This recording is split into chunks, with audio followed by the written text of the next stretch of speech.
This is the X-Zone Broadcast Network, broadcasting worldwide on broadcast affiliates and satellite program providers, including CNN Broadcast Network, Sirius Satellite Network, Star Media, Good News Radio Network, Angel Broadcast Network, Wiki Broadcast Network, and WPBN TV. For more information on the X-Zone Broadcast Network, visit us at www.xzbn.net.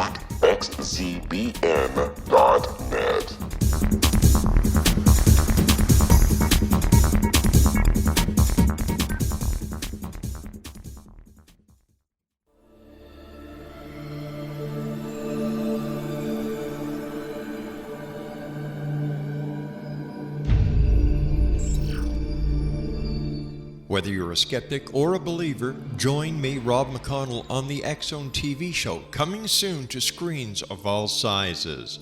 On the X-Zone TV show, we'll investigate UFOs, ghosts, alien abductions, demonic possession, psychic phenomenon, angels, lake monsters, Bigfoot, unsolved mysteries, and all subject matter from within the world of the paranormal and the science of parapsychology, and much, much more.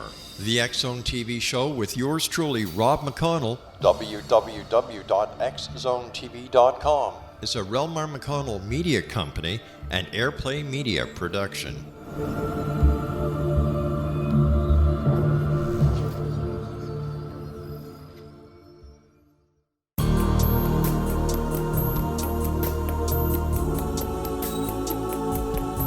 Unwilling to be the government's deadly assassin, gifted psychic Kahara Mitchell went AWOL and ended up buried under rubble in the wake of a great tsunami. She regained consciousness far from Earth on the medical ship of a Daguerrean intergalactic fleet.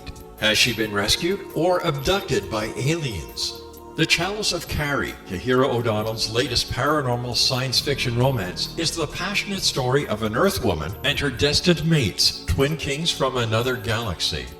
Kahara uses her gifts fighting alongside Lords Rom and Ra in a war that will determine the destiny of galaxies. The Chalice of Carrie by Kahira O'Donnell is now available at KahiraO'Donnell.com or at Amazon.com.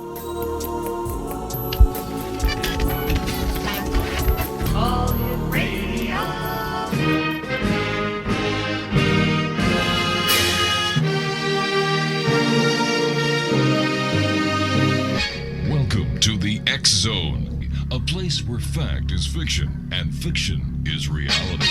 Now, here's your host, Rob McConnell.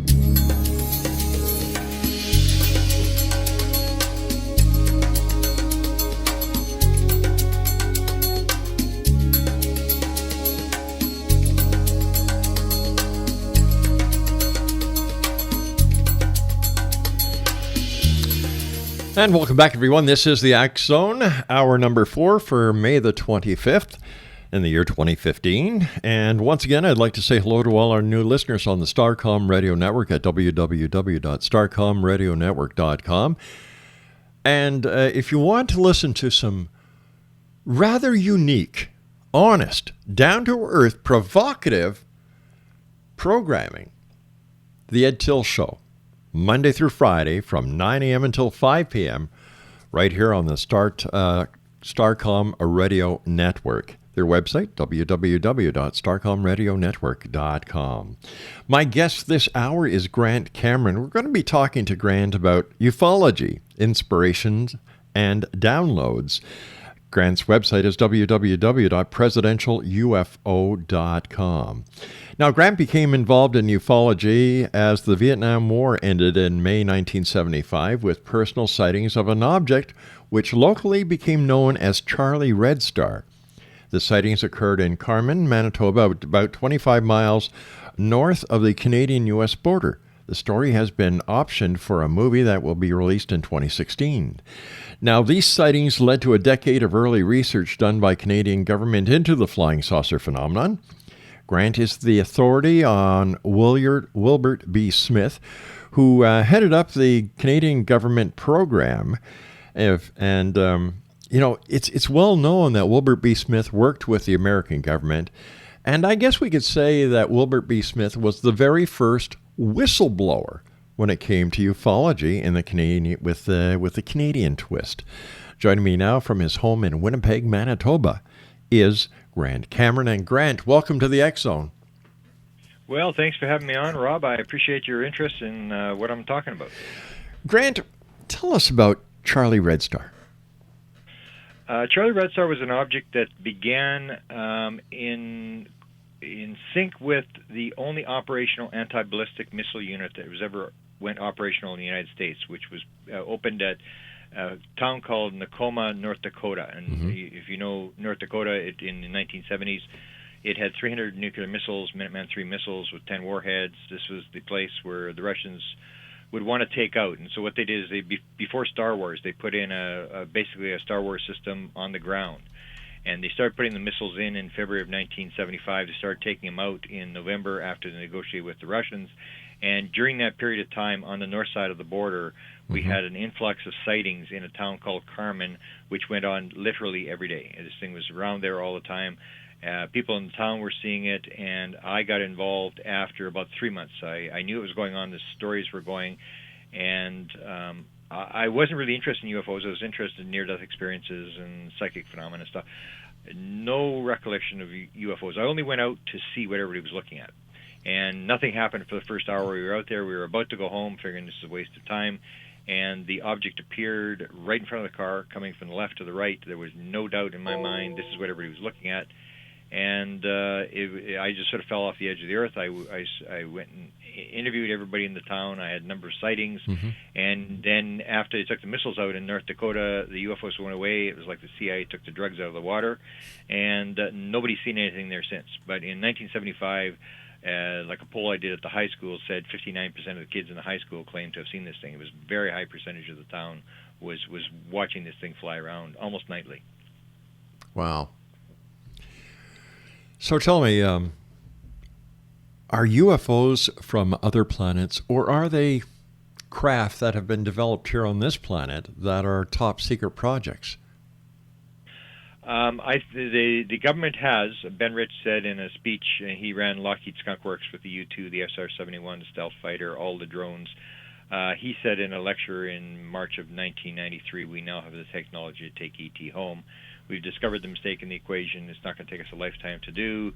And so I believe the government has back-engineered some of the material, but the crafts are coming, maybe not from another planet, but they're coming from a higher vibration. They're coming across time and space, and I believe they are actually using the mind to move around in space. So they may not actually be from other planets, because a lot of contactees people have actually asked them where they're from, and that's one of the questions that aliens very rarely answer, is where they're from. XO Nation, my guest this hour is Grant Cameron. We're going to be talking about ufology, inspiration, and downloads. Grant is going to be at the Alien Cosmic Expo that's being held June 24, 25, 26 in Brantford, Ontario. For more information on the Alien Cosmic Expo, visit their website. It's a great website at www.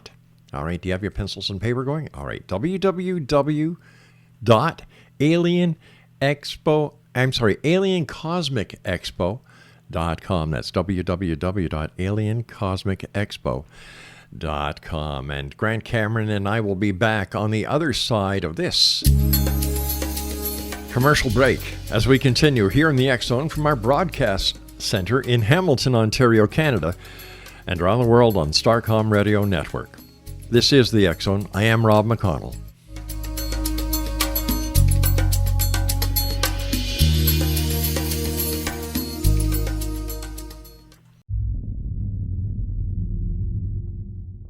The Alien Cosmic Expo will be held in Brantford, Ontario, June 26, 27, 28, and will feature 24 internationally acclaimed experts and researchers of UFOs, crop circles, alien abductions, and much more in this 3-day 2015 summer Canadian event. Experts in the field of extraterrestrials and alien encounters, out-of-body experiences, past life regression, soul reading, psychic, and mediumship will all be presented with professionalism, integrity, and credibility, making the Alien Cosmic Expo the largest event of its kind in Canada for 2015. The exhibitor hall will feature a spectacular lineup of gifted mediums, psychics, astrologers, channelers, aura photography, healers, as well as books, DVDs, alternative health products, crystals, jewelry, and much more, completing the venue with something for everyone. For all information and to purchase your tickets for the Alien Cosmic Expo, go to www.aliencosmicexpo.com. That's www.aliencosmicexpo.com.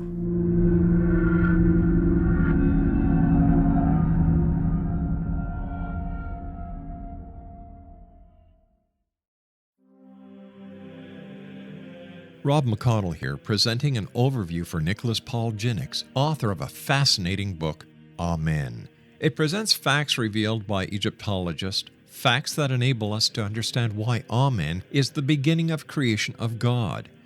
It provides recommendations for religious leaders of the major religions to unify their beliefs and teach the Word of God. Love one another. Amen informs people how mankind conceived God. It was the Egyptians that developed the concepts of a soul, a hereafter, and Son of God. And finally, after the worship of many gods, they conceived the belief in one universal God, the maker of all there is. For more information, visit www.futureofgodamen.com. That's www.futureofgodamen.com.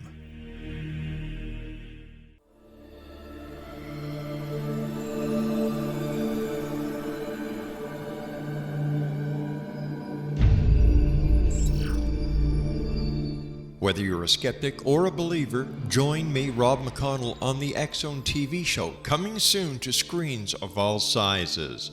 On the X-Zone TV show, we'll investigate UFOs, ghosts, alien abductions, demonic possession, psychic phenomenon, angels, lake monsters, Bigfoot, unsolved mysteries, and all subject matter from within the world of the paranormal and the science of parapsychology, and much, much more. The X-Zone TV show with yours truly, Rob McConnell, www.xzonetv.com, is a Relmar McConnell media company and Airplay Media production.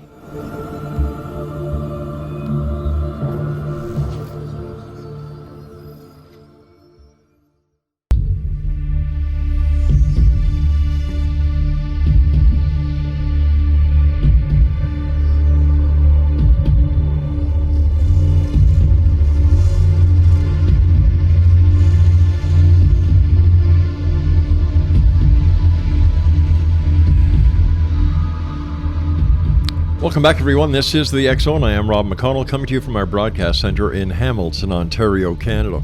Worldwide toll-free, 1-800-610-7035, extension 0, gets you right into the studio. My email address is xzone@xzoneradiotv.com, on all social media sites, X-Zone Radio TV. And you can listen to the X-Zone 724-365 at www.xzoneradiotv.com.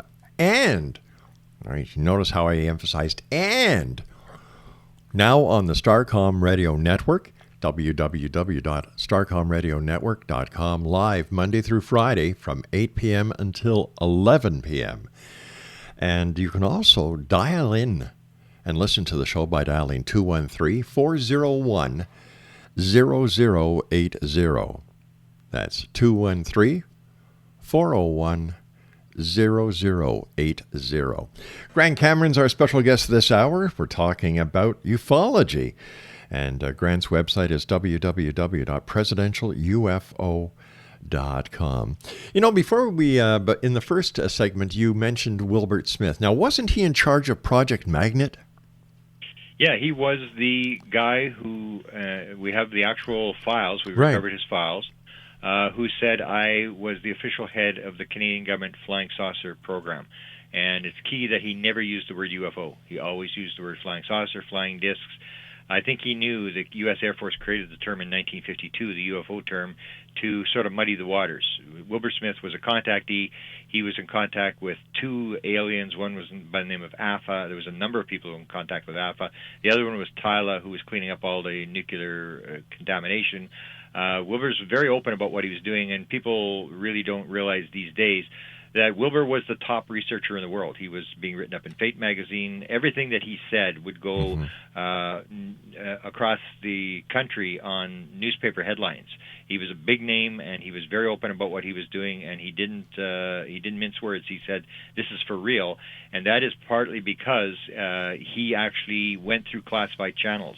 In November of 1950, he went to the Americans, and he produced a top-secret memo, which is one of the only top-secret memos in the UFO world. The Canadian government, it's a Department of Transport document. The Canadian government does not deny the document is for real.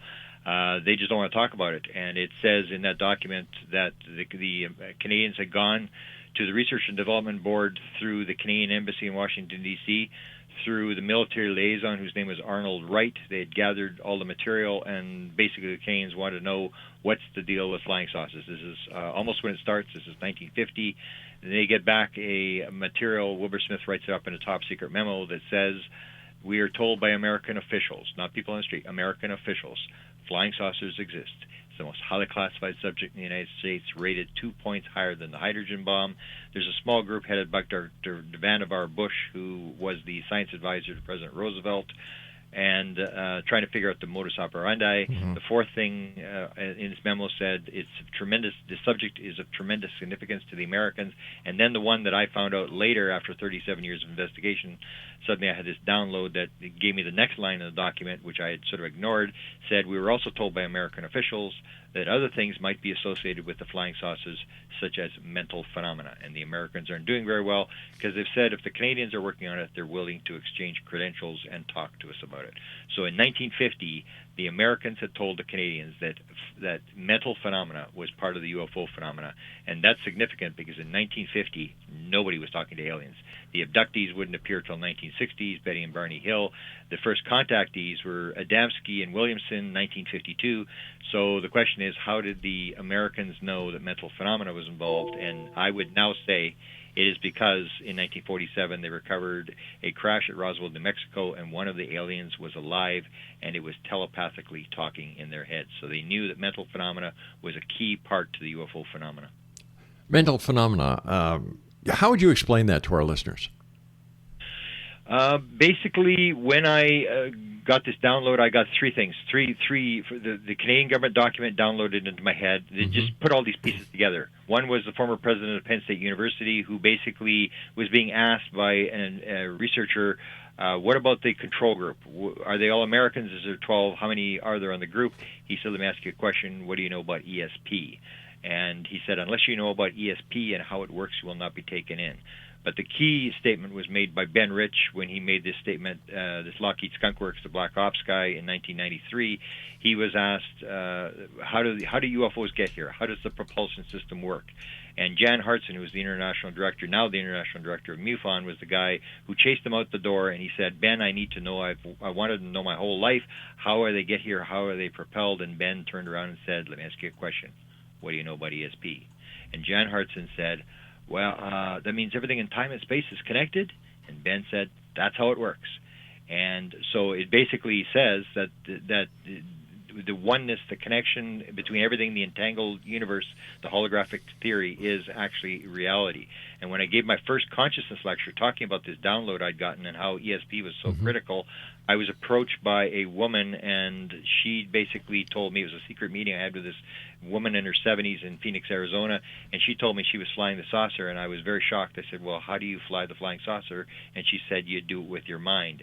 And within a year, I had 24 people who had all told me the same thing, that they were being allowed to fly the flying saucer, and you do it with your mind. There's a symbiotic relationship between the aliens and the craft. That's how they move it around. It's done through mental phenomena. I have to ask you, I said, these people, how do we know they're telling the truth? How do we know who's telling the truth? The aliens? No, let's start with the real people, then we'll get to the aliens. How do we know that these people are actually controlling the UFOs with their mind? Well, this is what I'm saying. The first woman came to me, shocked me. I'd never heard this before in my life. Because she said she was flying it. I said, "Well, how are you flying it?" She said, "You do it with your mind." And I suddenly realized why they put me in contact with this woman, because I was talking about this symbiotic relationship. Then every time I would run up against somebody who would say, "I have these dreams, I'm flying this thing," and I would say, "How do you do it? How are you flying this thing?" Nobody said anything different. Everybody said the same thing. And when you run that thing down, was a guy who claimed to be at Area 51 who touched an engine, and he said it was alive, and he was always written off as a hoax. When I tracked his story down, I actually tracked it down to some experiments that were done at the University of Florida, where they actually are using neurons of a rat brain. And 20,000 neurons of a rat brain, and this thing will start to react, and the neurons are talking with each other. They put electrodes in the bottom, and they can actually now fly an F-22 simulator with 20,000 neurons of a rat brain. We have 100 billion neurons. This is only 20,000 neurons. And I show, when I lecture, I show a model of another robot that they built with 300,000 neurons from a rat brain. So this is the whole deal, is that it's the idea of flying crafts without steering wheels, without controls, that is done telepathically, and we can actually do it with a rat brain. 20,000 neurons can actually fly an F-22 simulator, and this is on the internet. Anybody can see this research that's being done at the University of Southern Florida. So this is sort of shows that there is some classified aspect to this thing, this mental phenomena aspect. It's not just the free energy, it's not just the metals, it's this whole aspect of the mental phenomena that's involved. So, all right, how do these extraterrestrials, these aliens, decide who they're going to contact and who they're going to let fly the UFO? Well, this is one thing. Another thing that people don't know, there's a group called FREE, the Foundation for Research into Extraterrestrial Encounters. Edgar Mitchell, the Apollo 14 astronaut, is on the board. There's a number of high-level people on this board. They've just done a recent poll where they've talked to experiencers, and they have polled 1,115 experiencers have filled out this poll. And I'm one of the people who's going to be interviewing in stage 3. The question I'm going to be interviewing is question number 54, which talks about downloads. 43% of all the experiencers who are answering this survey are answering to question number 54, yes. And the question says, have you got scientific material, mathematical material that's in your mind that you did not learn in school or through any other means? And 43% of people, experiencers who are filling out this survey, are saying they're getting downloads. All right. Is it possible that what they are perceiving as downloads could be subliminal information that they're actually receiving from terrestrial sources? Well, if it's terrestrial sources, it's pretty amazing terrestrial sources, because this is very, very complex stuff. Some of this is like 25 pages of theories that has been vetted by Edgar Mitchell, by Rudy Shield from astrophysics at Harvard University, and they're saying this stuff's not crazy stuff. They're getting all sorts of material, and very complex material, not just simple stuff. Very complex mathematical stuff. So what do these people do? How do they generate the download? What do they do? Print it out? Do they type it out?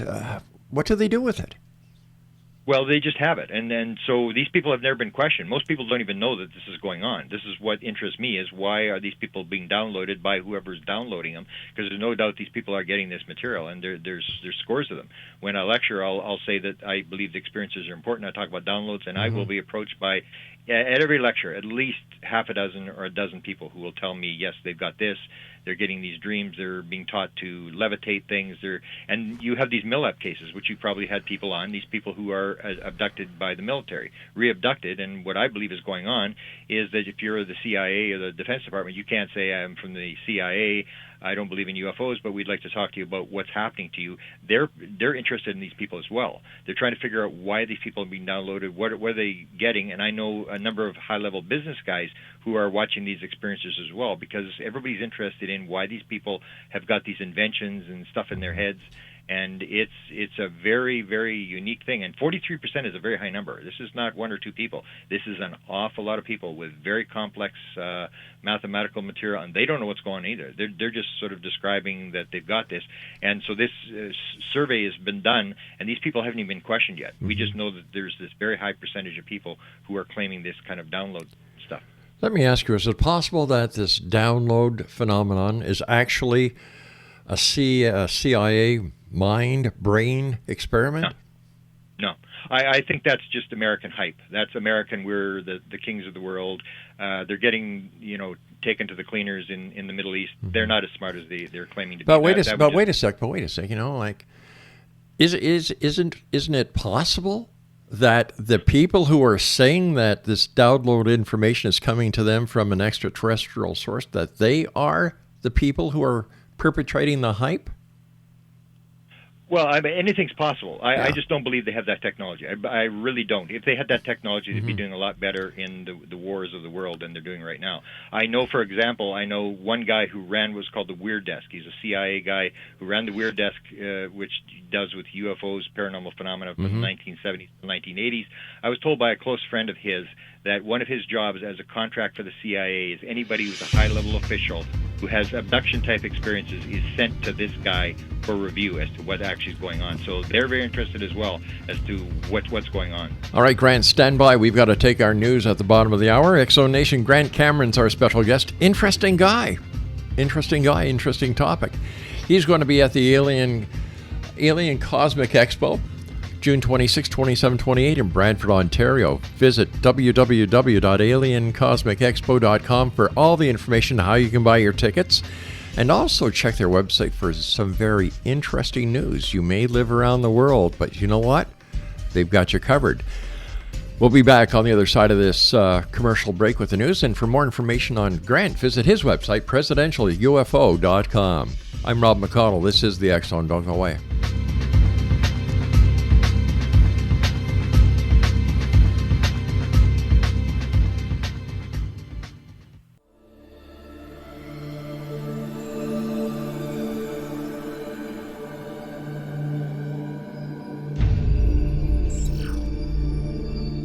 Whether you're a skeptic or a believer, join me, Rob McConnell, on the X Zone TV show, coming soon to screens of all sizes.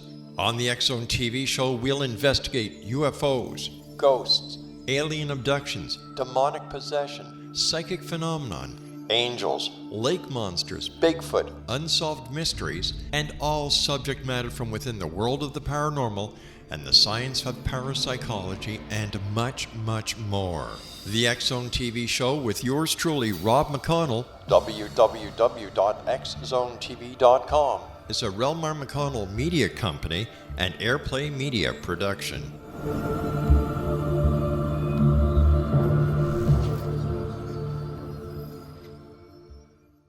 Little children aren't the only ones afraid of the dark. Millions of soldiers return from war zones with PTSD, anger, frustration, fear, and loneliness, much of which surfaces during the darkness of the night. You have the chance to change the lives of these American heroes. Songs and Stories for Soldiers.us provides free MP3 players for these men and women. With a list of 3 million songs in 16 different styles, 100,000 audiobooks, and 30,000 old-time radio programs, every veteran can find something to soothe and comfort them at no cost. All our players contain an 8-hour audio program designed to help veterans fall asleep. With 1,500 plus vets now participating, it's our goal to deliver 10,000 audio players this year. Go to our website at songsandstoriesforsoldiers.us. Help us help a veteran make it through the night.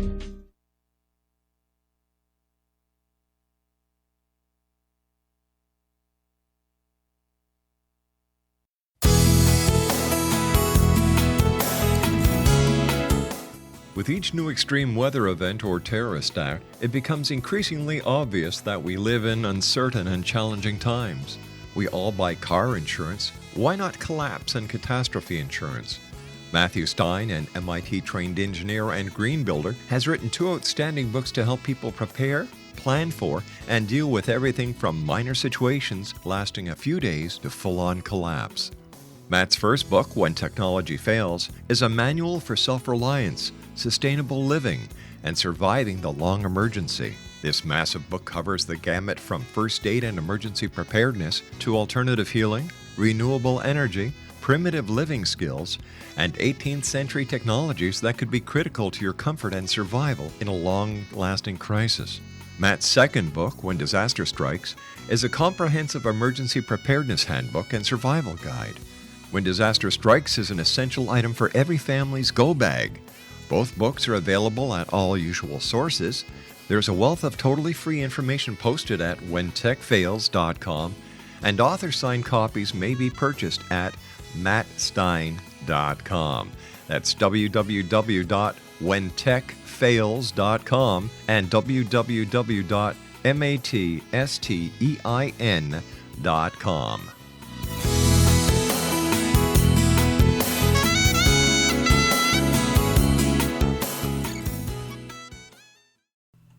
I'm Rob McConnell, and welcome to the X Zone, a place where fact is fiction and fiction is reality. Today on the X Zone, the Great Lakes Triangle of North America.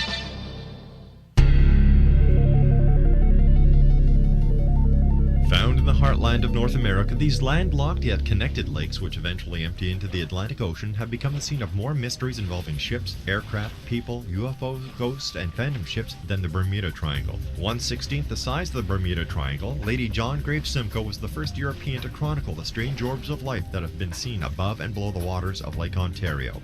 First Canadians tell of great cities which surrounded the Great Lakes where men flew without wings. The Great Lakes Triangle of North America, one of the world's greatest mysteries, right in our own backyard.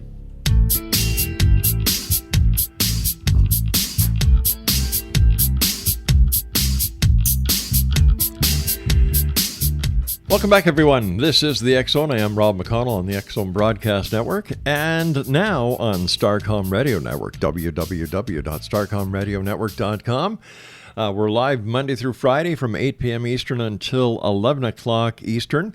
And I've got to tell you something about one of the shows, and then I'll get back to our guest this hour, Grant Cameron, because I'm really enjoying the conversation with this guy, who, by the way, will be at the Alien Cosmic Expo, June 26, 27, 28 in Brantford, Ontario. Visit their website for all the information on this mega Canadian event.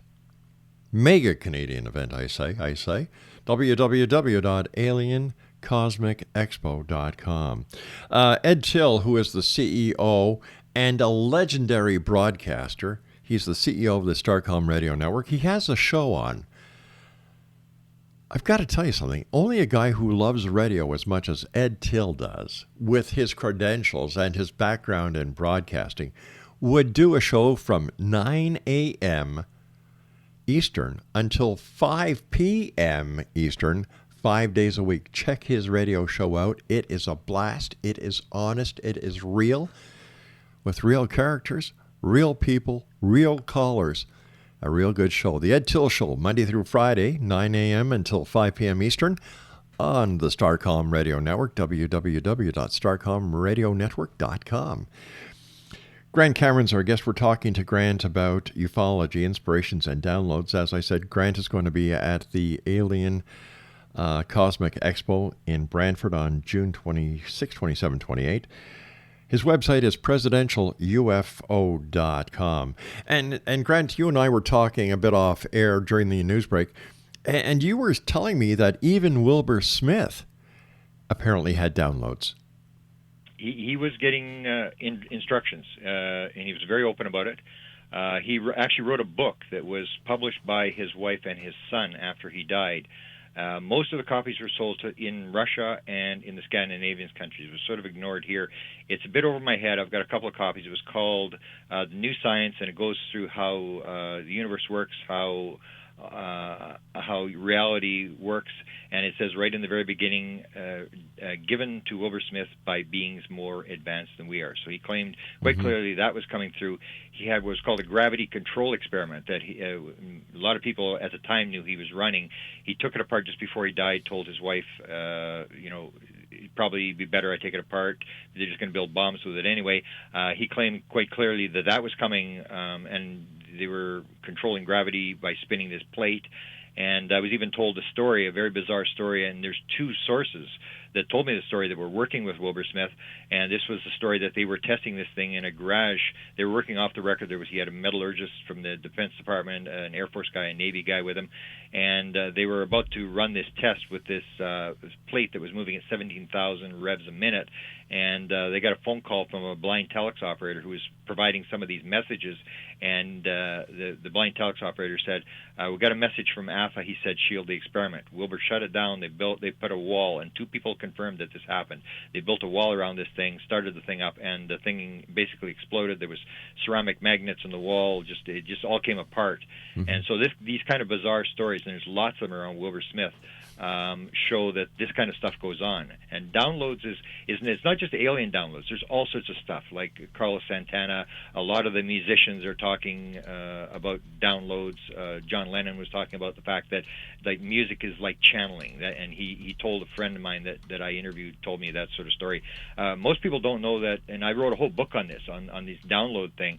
The present atomic structure, the quantum idea of the atomic structure right now came to a guy, and he won the 1921 Nobel Prize for it. Came in a dream. This whole idea of how the thing works. The laser came in a download. The hologram, these are all Nobel Prizes, came in a hologram. The idea for Google, the Google search engine, if you listen to one of the 2 guys that developed the company, he said clearly it came in a dream in the middle of the night. He woke up in the middle of the night, and the whole idea just suddenly downloaded into his head, and he started to write this down. All the Harry Potter books came in an instantaneous download to J.K. Rowling, and she's told the story to Oprah and a number of people. She's very public about this. Came in an instantaneous download on a delayed train from Manchester into London, England. It is very common in a lot of the inventions. When you look at the inventions, you see there was not reason, it was not rational stuff. Mm-hmm. It was these weird sort of dreams in the middle of the night, and instantaneously the mind putting together a bunch of things like mine. The stuff I had gathered all the material when my download came, and it was just at some point I was sort of not paying attention, and suddenly something put all the pieces together and said, this is how it works. It's all consciousness, and it sort of put all the pieces together for me. It reminds me of the part of a movie, I'm just trying to remember which movie it was. I think it was Contact, where was it Contact or Independence Day? Contact, you're talking about the plans, yes, sort of the schematics? Yeah. That's the thing. It's very common, and that's why I wrote the book. And now it's sort of in final editing. Yeah. But the material is sort of coming so fast that I really can't, keep up with the new material that's coming. It's very, very common. Musicians is particularly. A lot of musicians, when you ask them, where did you get this from, they'll tell you about, Paul McCartney in the middle of the night, a dream with the song Yesterday, the song Stairway to Heaven by Led Zeppelin came automatic writing. They tell that clearly. This is very common. Old Little Town of Bethlehem came in the middle of the night. Piles of very famous songs came through these sort of instantaneous automatic writings or downloads or inspirations. And even the most famous inventor of all time, Thomas Edison, we now basically know how to do this kind of stuff. Because Thomas Edison, what he used to do is he always claimed he wouldn't sleep, and then he would sit in his lab, and he'd have 2 steel balls in his hand, and he would sit on his chair, and he'd put his hand over the edge of the chair, and he'd have a steel bowl in the bottom, and so he would sit there and he would just slowly meditate, and he would fall asleep. His hand would relax, the 2 steel balls would fall out of his hand and hit this steel bowl on the floor and wake him up, and he would instantly write down what it was in his mind. Because we now know that when you're awake, just as you're going to sleep, you go through this hypnagogic state, and that's a state where a lot of inventions and a lot of inspiration come. And Edison filled 3,000 notebooks doing this, just over and over again with these steel balls, recording what was in his head as he went to sleep. So basically, are we seeing this downloading actually happening by people opening up a channel or channeling? Yeah. Well, what I say is happening is you have a sea of consciousness, which has all the information of everything. Then you have the conscious mind, which reduces it, like Aldous Huxley said, it was a reducer. It had a filter, and it would filter out all this consciousness and just give you enough consciousness to survive in the physical world. But at certain times, whether you're using meditation, which quietens the left brain, and the left brain is your conscious mind. So the way you can do it is where Edison was using the steel balls and just relax, or you're using meditation, psychedelics, drugs. You have all this kind of stuff.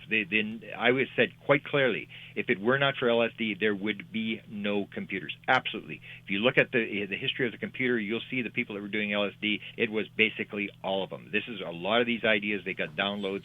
And so that's the same thing. It breaks that filter. It opens up that conscious filter and allows you to get the password to go into the universal internet. That's almost like a computer and an internet, that you have these ways of doing it. And, it can be whatever, meditation or, fasting, or there's ayahuasca. We've learned all these sort of techniques that people are using, that when you look at their download, you see that they've done something to break the filter on the left brain and get into that universal consciousness. And that's all I think is going on. All the information is there already. Wes, with all the research you've done on UFOs, ufology, why, in your opinion, are the governments of the world allegedly suppressing the information that the ETs actually are here? What's the big reason? I absolutely. I wrote an article. It's on my website, presidentialufo.com. It's the reasons why the government has decided not to tell you the truth. I had the sort of opportunity at one point when Bush was elected to talk to Dick Cheney in the White House. And I asked Dick Cheney, and I always say to people, if you get a high-level guy like that, you don't want to ask him if he's seen a UFO or what he thinks about UFOs, because he's going to walk around the question. You ask him what I did, the briefing question. At any point in the past, did someone walk into your office and tell you what's going on? So I asked Dick Cheney. And all your jobs in government, because he was chief of staff for President Ford, he was Secretary of Defense under Bush Sr., and he was the vice president when I talked to him. At any point in the past, did anybody ever brief you on the subject of UFOs? If so, when was it, and what were you told? And he hesitated, and he said, if I had been briefed on that subject, it would probably be classified, and I wouldn't be talking about it. Because basically you've got the military, and the military mind is a left brain mind. It's ego. It's not with oneness, that we're all one people. It's everybody's an enemy. It's good versus bad, and so everybody's an enemy, and you need all these enemies. And therefore, we are the good guys. We're always the good guys. If you're the military, whoever you are, we're always the good guys. So we're the light on the hill. We're the good guys, and you don't want to give the technology to Al-Qaeda, because they're going to kill Americans with it. You don't want to give it to China, because they're going to bury us with 50-cent items in not dollar stores, 50-cent items, because they've got low wage rates. Sure. So if you're the military mind, you're looking at all the things that could go wrong. The stock market melting down, and China burying us, and all sorts of nations with low wage rates, and you look at it from that military perspective, and it would scare the living daylights. And the president will say, "Okay, let's put it off. Put off another 5 years." They'll say the aliens may be bad guys. We may have to fight them off. Give us another 5 years, Mr. President. Let's just drag it out. We can drill another oil well in Alaska. It's not the end of the world. There's no point. The more we delay this thing, the more answers we're going to have. And every president will buy into that, because they're all gutless. They do not want to be the guy who is going to take the chance that something's going to go wrong, unless they're absolutely 100% sure that they know what the scenario is going to unfold. But there's so many things that they really don't know. They're not in control of this phenomena. They're not in control of the abductions. Somebody's going to come up within 5 questions. Somebody's going to say, Mr. President, millions of people have been abducted by these aliens. What are you doing to stop it? The president has no idea how to stop it. You don't want to put the president in a position where he looks like an idiot in front of the American people. So they just don't want to go there. And they just put it off. Like the economy. They just kick the can down the road and say, we'll deal with it in the future. Let's just do what we have right now and try to be the good guys. All right, so let me ask you this question. If there are so many people being abducted, like you said, millions, yeah. If there are so many people seeing these anomalies in the skies, if there are so many people that are having these experiences, how come not everyone is? How come the ratio of those having experiences, sightings, or being abducted are way lower than those who aren't? Well, what I believe is going on is that they are unfolding a development, and they're coming from the bottom up. So the ratio, the poll that was done in 1991, the Roper poll said 2%, which would be about 6.5 million Americans, which is still a lot of people. But what they're doing is they're just triggering certain people with ideas. And what I think they're here to do, they're not here to save us. They're here to save the planet, because they appeared after we detonated the first atomic bomb. And when I lecture in Brantford, I'm going to show a photograph of a clear UFO, daylight UFO over Nagasaki Harbor, just days after they detonated the atomic bomb. That's when they showed up here. And most of the experiencers, almost every experiencer will say when they were on the ship, they were shown the screen. They were shown a screen, and on that screen they see the world either being destroyed by nuclear weapons or they see this environmental disaster. And I think that's basically what's going on is in 1945, if the world is entangled, if the universe is entangled, everything is connected, when we detonated the atomic bomb, the entangled universe knew that we had done it, and that's when they appeared. The kids have got the matches, let's go, and we have this environmental thing that we're about to put the world off the edge of the cliff, and that's what I think, and they're inspiring people at the bottom, and it's going to be bottom up, because they went to the government a number of times, the government didn't listen, so they're coming from the bottom up, and that's the way all social and political movements work.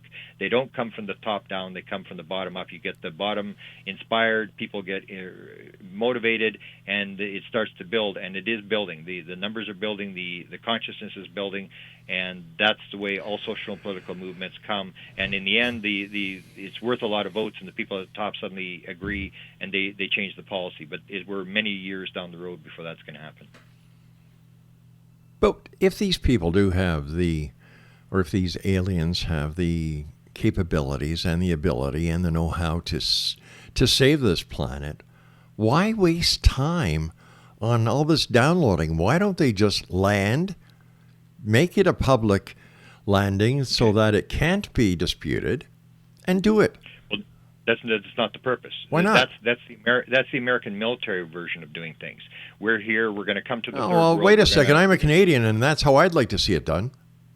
Well, but that's the model that's used by the Western world. We got third world nations, so we're going to bring them freedom, democracy, Jesus, and McDonald's, and we're going to go there and we're going to tell them what to do. And the next thing you know, they're in bunkers, and the only time they go out is when they're in armored personnel carriers because everybody hates them. That's not how you do it. I'm sure the aliens have done this on 1,000 planets before. They know exactly what they're doing. I believe they know what they're doing, and they're coming from the bottom up. There's a law that most people agree in the UFO community of non-interference. You're not allowed to. The Canadian government, Wilbur Smith had stated that the only time they would ever step in is if there was a nuclear exchange. Other than that, they will allow the population to stew in their own juices.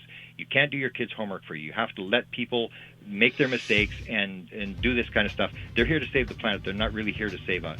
All right. Well, wait a sec. That's scary. If they're not here to save us, but they want the planet, I don't think these are very nice people. We'll be back on the other side of this commercial break. Let's talk about this when we come back, Grant. Grant Cameron's our special guest, presidentialufo.com. We'll be back on the other side of this short break. Don't go away.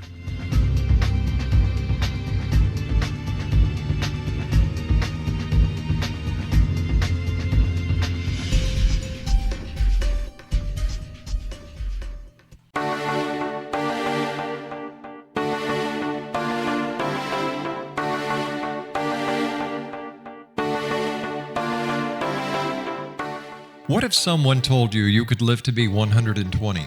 Would you believe him? What if he told you the Bible guaranteed it? All you needed to do was follow his rules and buy his products. Would you do it? What if you invested 20 years of your life in him? What if he tested his substances on your child? What if your child became brain damaged as a result? Meet Dr. Tyler Belknap, a fast-talking Texas admin turned health guru. At the helm of a vast health food and supplement empire, he has established himself as the authority on nutrition and longevity. But what his followers don't know is that his products are laced with bizarre psychoactive substances from genetically modified plants developed in his very own secret lab. No wonder his customers can't stop using them. Tyler Belknap will stop at nothing to keep his edge in the market, even if it means experimenting on children. Chasing 120, a story of food, faith, fraud, and the pursuit of longevity, a novel from the pen of political cartoonist Monty Wolverton, is an easy and entertaining read full of rich characters and intrigue. It hits home in a world filled with all kind of hucksterism and offers a glimpse of what can happen when GMO technology falls into the wrong hands. Chasing 120 by Monty Wolverton. Get your copy today at www.ptm.org/120 or on Amazon.com.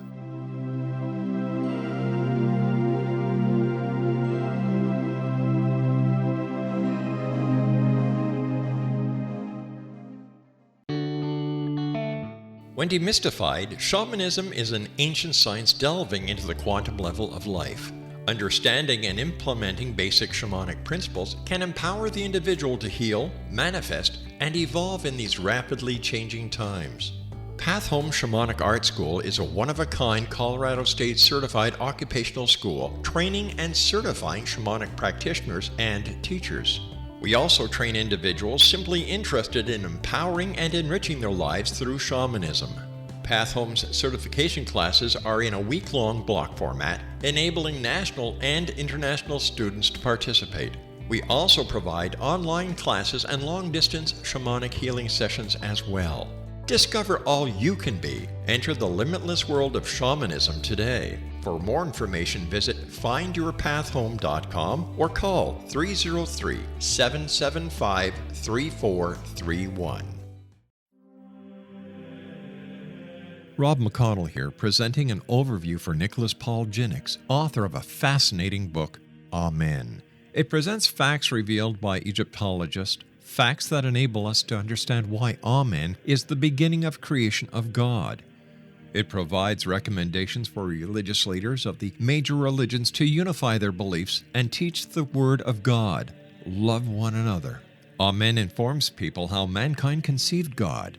It was the Egyptians that developed the concepts of a soul, a hereafter, and Son of God. And finally, after the worship of many gods, they conceived the belief in one universal God, the maker of all there is. For more information, visit www.futureofgodamen.com. That's www.futureofgodamen.com.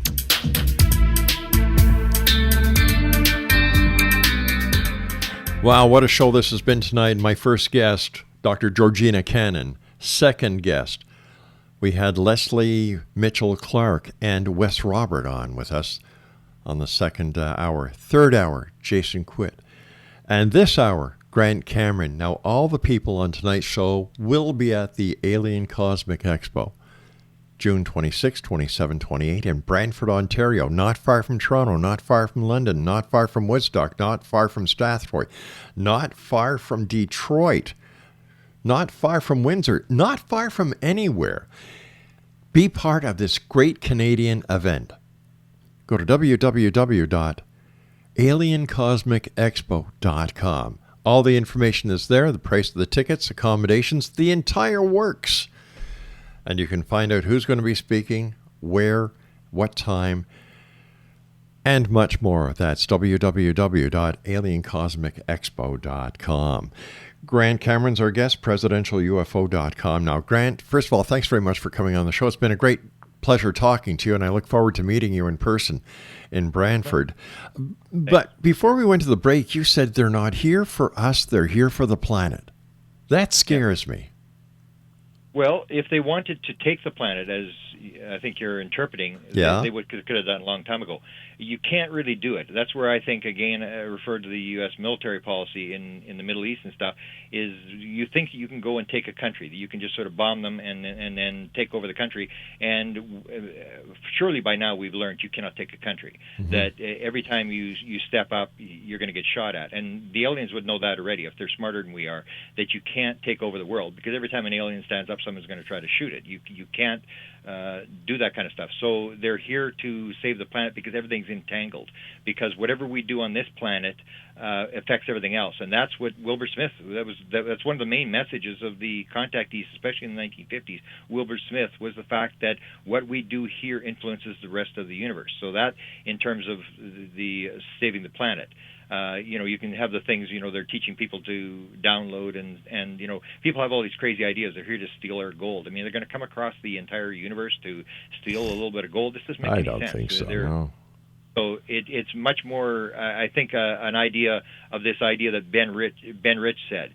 What do you know about ESP?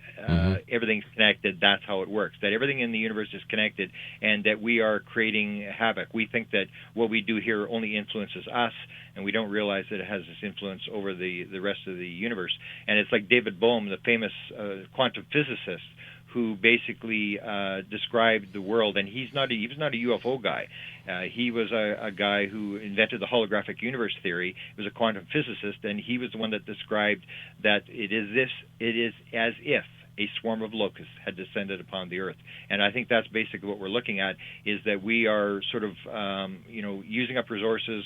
We're sort of polluting everything, and I almost, like, sometimes I'm almost against disclosure, because if we get free energy, I mean, we're going to have the Chinese economy not moving at 8% or like 30 or 40% a year, and all these economies, and we're just going to use up all the resources. And David Bohm, the great physicist, didn't think we'd make it. He thought there was no way we could stop the growth, that we are just sort of using up things, and we have to realize that we are like leaves on a tree, and that we just cannot strip the leaves off the tree, that sooner or later the tree will die. And I think that's kind of the message that I see that they're trying to get across, is this oneness that Ronald Reagan talked about, how the world would unite if we were facing a threat from an alien race.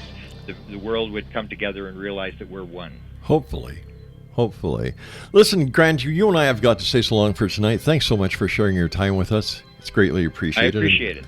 And I look forward to meeting you in person on June 26, 27, 28 at the Alien Cosmic Expo in Brantford, Ontario. Until then, take care, my friend. Thanks, Rob. Exonation Grant Cameron has been our guest, and for all the information on the Alien Cosmic Expo, visit their website, aliencosmicexpo.com. So until tomorrow night, Exonation, always remember, keep your eyes to the sky and your heart to the light. Good night.